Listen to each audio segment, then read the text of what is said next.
Hello kids! Our subject for today is English 2, Quarter 3, Week 5. Our topic is Retelling Events. What is retelling events? Retelling events is a skill which we use regularly, such as telling someone about our day or weekend. It is a difficult task and requires many smaller skills to be developed first.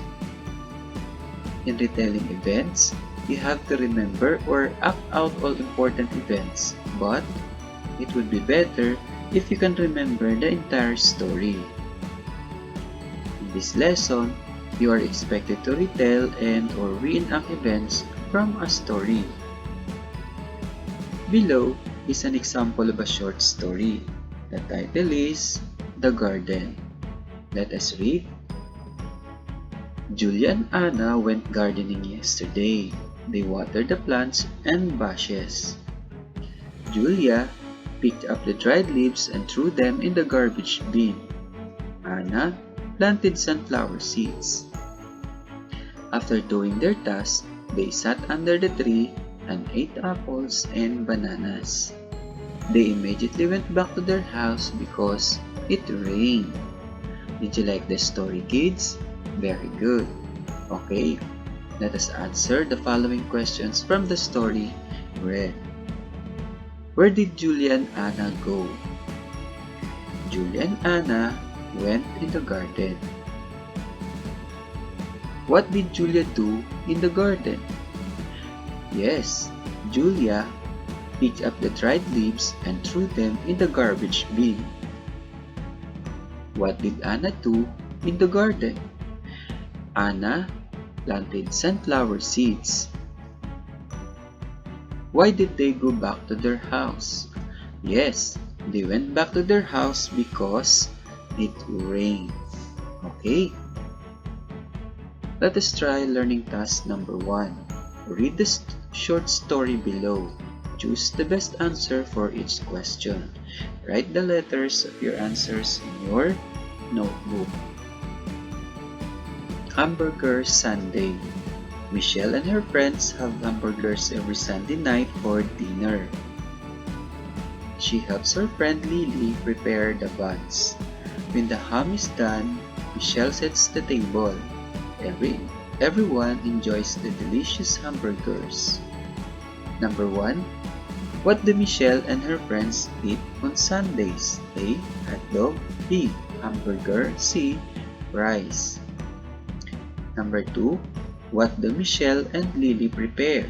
A. Hot dog. B. Sauce. C. Buns. And number 3. What does Michelle do after cooking the ham? A. Eats. B. Sets the table. And C. Goes home. Okay, let us answer if you got the right answer. Letter number 1, letter B. Hamburger. Number 2 is letter C. Buns. And number 3 is letter B. Sets the table. Okay, did you get the right answer, kids? Very good. What about learning task number 2? Read the short story below. Choose the best answer for each question. Write the letters of your answers in your notebook. Red Riding Hood. Mother, give Red Riding Hood a basket of food for Granny. On her way through the woods, Red met the wolf. The wolf ran ahead to Granny's house and pretended that he was Granny. What big eyes you have, said Red. And what big ears you have, Red screamed when the wolf tried to eat her. The woodcutter came and frightened the wolf away. Who went to visit her granny? A. Red Riding Hood. B. Fox. C. Woodcutter. Number 2. Who said, what big eyes you have? A. Red Riding Hood. B. Fox. C. Woodcutter. Number 3. Who frightened the wolf away? A. Red Riding Hood. B. Fox. C. Woodcutter. Okay, let us answer. Number 1. Letter A. Red Riding Hood. Number 2. Letter A. Again, Red Riding Hood. And number 3. Letter C. Woodcutter. Okay. Are your answers correct, kids? Very good. Let us try learning task number 3. Write true if the statement is correct and false if not. Do this in your notebook. Number 1. Retelling events refers to remembering what we read or listen to. Number 2. You must read the story again while retelling. Number 3. It is okay to forget the important details of the story in retelling it. Let us answer. The right answer in number 1 is true. Number 2. The right answer is false. And number 3, the right answer is false. Okay. What about retelling and or reenacting events?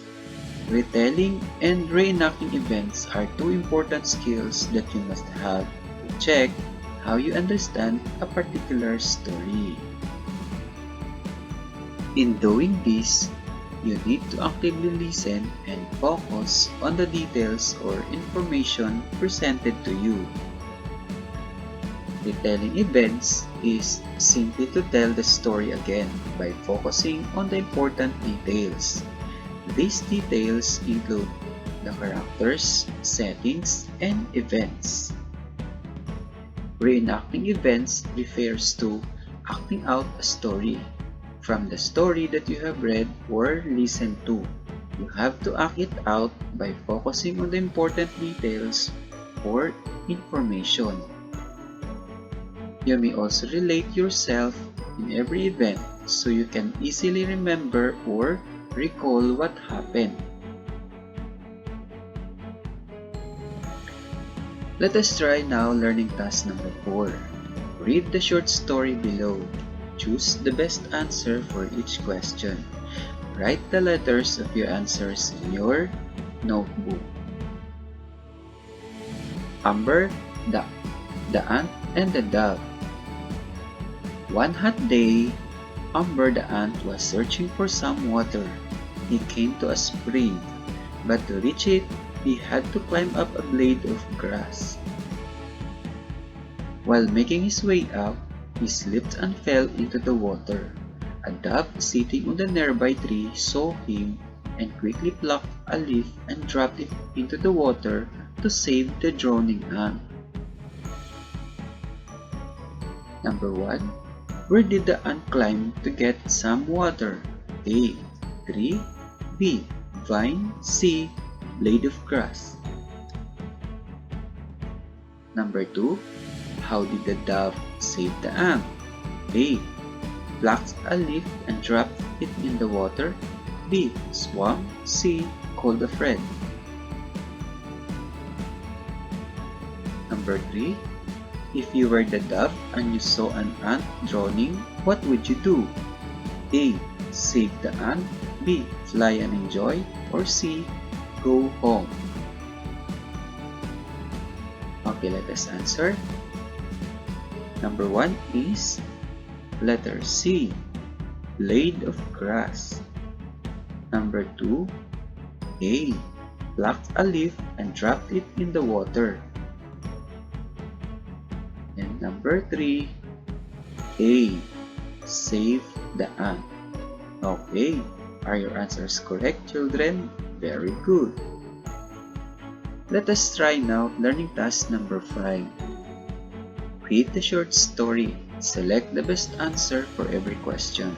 Write the letters of your answers in your notebook. Harry and the Purple Crayon. Harry is very imaginative. One day, he decided to go for a walk. He took with him his favorite purple crayon. He drew the moon.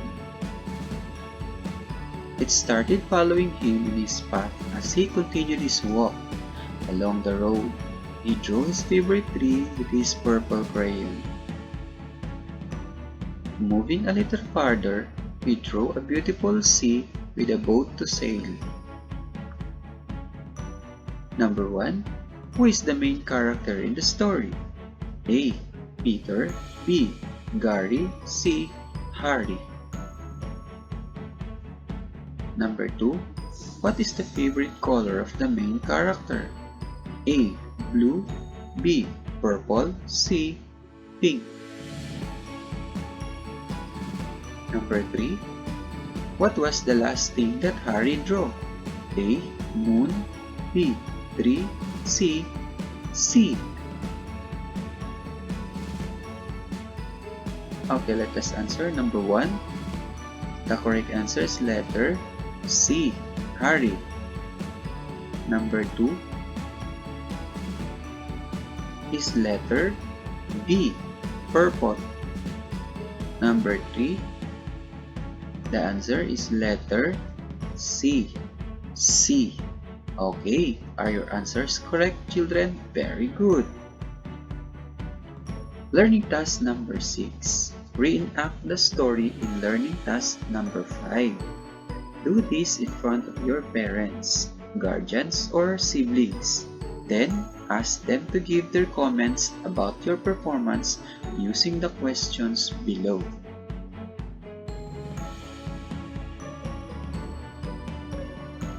Number 1.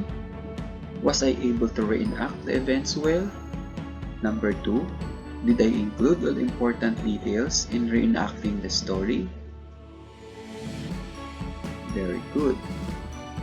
In your notebook, complete the paragraph by selecting your answers from the choices below. Choices are events, understands, and reenacting.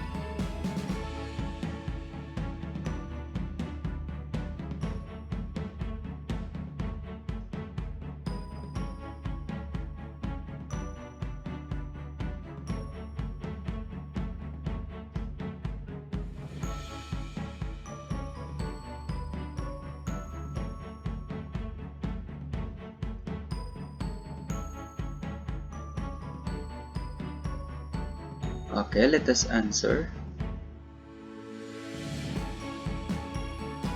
Number 1 is events. Number 2 is reenacting. Number 3 is understand. Okay, are your answers correct? Very good. Our reference for today's lesson is Pivot for A Learner's Material, English 2, Quarter 3, Week 5. Thank you for watching and God bless everyone.